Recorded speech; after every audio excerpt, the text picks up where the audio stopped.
The Sports Source is brought to you by Fast Frame with exciting Vol sports prints now available.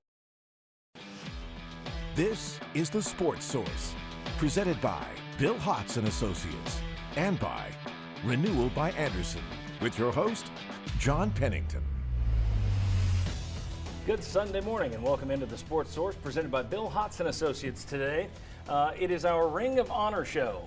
It really doesn't mean much, I know. We'll try to explain it here a little bit later what we're doing. Suffice to say, we've been on for 15 years, and we're going to look back. It's one of those nostalgia shows we do in the summer. We're going to look back and pick the best fall football players over that 15-year span, and we're going to put them in our Sports Source Ring of Honor, for lack of a better term. And anytime we say Ring of Honor tonight, we have to do that, so all day.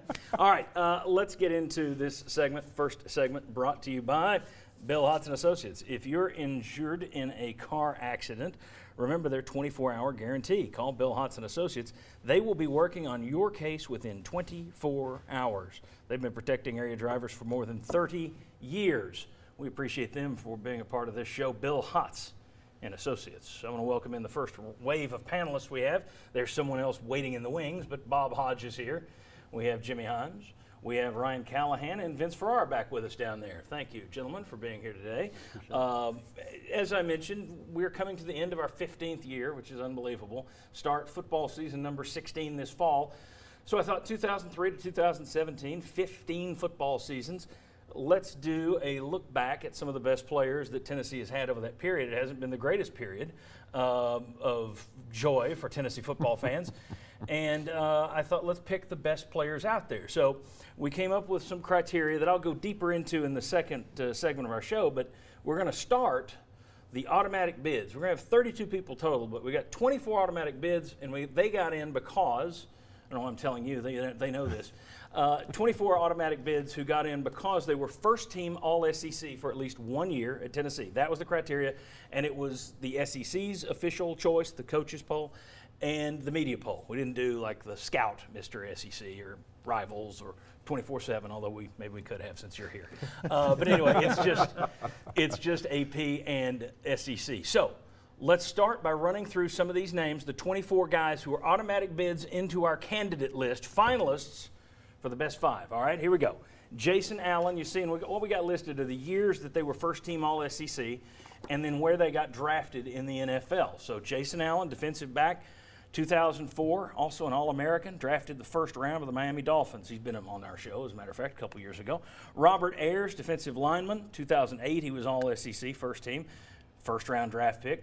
These high in the alphabetical list, the higher you are, the easier it was to get drafted number one. Derek Barnett, of course, in 2016. Eric Berry, one of the few, one of only two, I believe, two-time first-team All-SEC guys.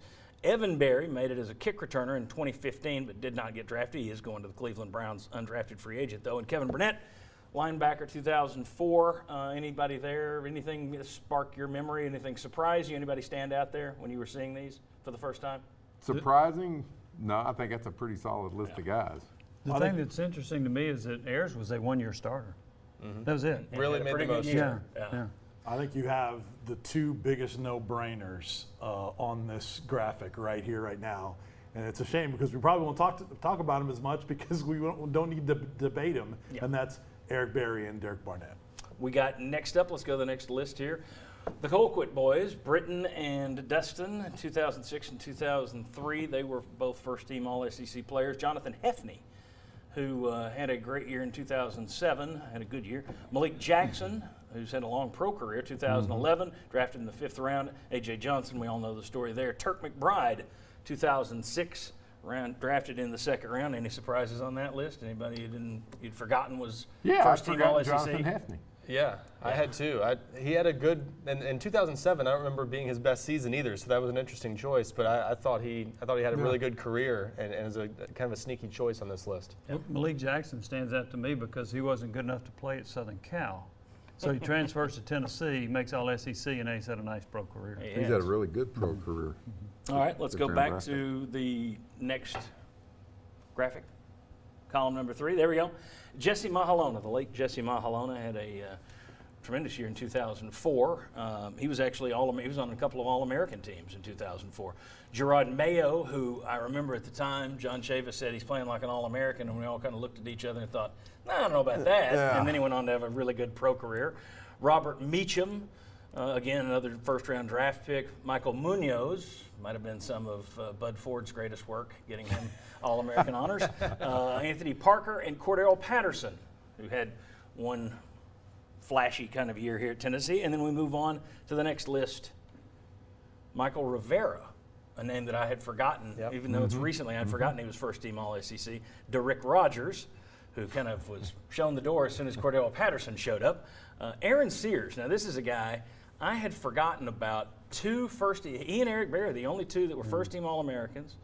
First-team All-SEC. He was an All-American on a couple of lists. Drafted in the second round. I'd forgotten he was on the NFL All-Rookie team.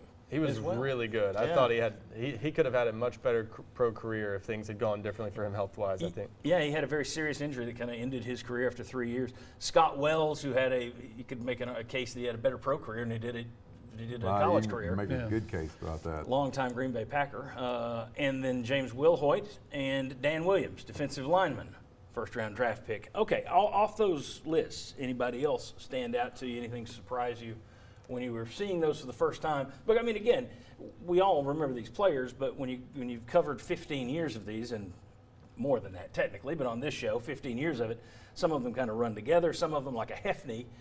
It's like, I'd forgotten that he was up there. Or Michael Rivera, in my case. I had forgotten he had an All-SEC Cup year. I had forgotten what it was like to have really, really good offensive linemen.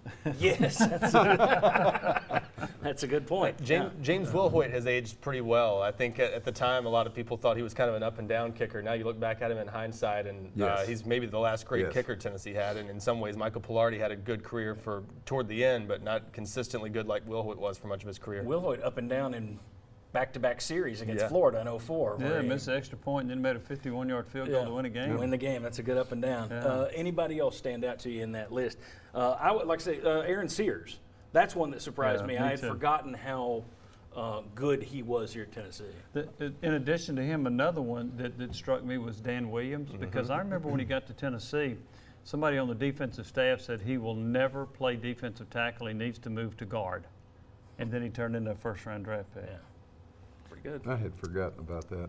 You know, and get back to Gerard Mayo, because I remember the quote at the time from Chavis that he's playing like an All-American, and we kind of poo-pooed that. And I think it goes to show you sometimes fans poo-poo injuries a little bit. Well, he was nicked up when he was here. Then he goes to the NFL, and when he's healthy, he was an outstanding NFL linebacker. So I think sometimes when people say, injuries shouldn't make that much of a difference. Well, a player like that at Tennessee didn't look great, and then goes to the NFL and was great because he was healthy.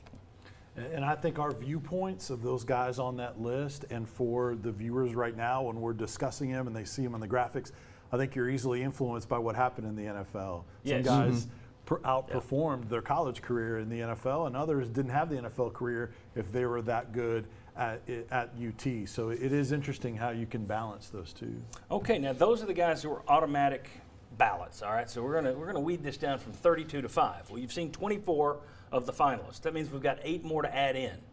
So we had a little vote here among a second pool of candidates. We'll show you that pool next. We're going to whittle it down, the 5 best football players at Tennessee since 2003 during the Sports Source era. That is today's show. Stick with us. We'll see you on the other side.